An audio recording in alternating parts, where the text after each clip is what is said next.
आज स्वामी सांगतात, तुला जे हवं आहे ते तुला मिळणारच आहे. तुझे प्रयत्न वाया जात नाहीत. तुझं मन दुखतंय म्हणून देव शांत बसलेले नाहीत. ते फक्त योग्य वेळ बनवत आहेत. तुझ्या आयुष्यातून अडथळे शांतपणे दूर होत आहेत. तुला दिसत नाहीये, पण परिस्थिती तुझ्या बाजूने फिरते आहे. ज्याला तू डिले समजतोस ते खरं तर प्रोटेक्शन आहे. तू विचार करतोस, मीच का स्ट्रगल करतोय, हे माझ्याच आयुष्यात का होतंय? कारण स्वामी तुला तयार करत आहेत.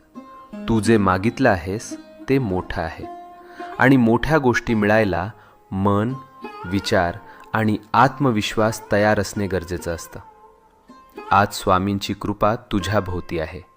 तुझ्या जीवनात एक शुभ घटना लिहिली गेली आहे आणि ती तुला भेटायला निघाली आहे. तू ज्या चांगल्या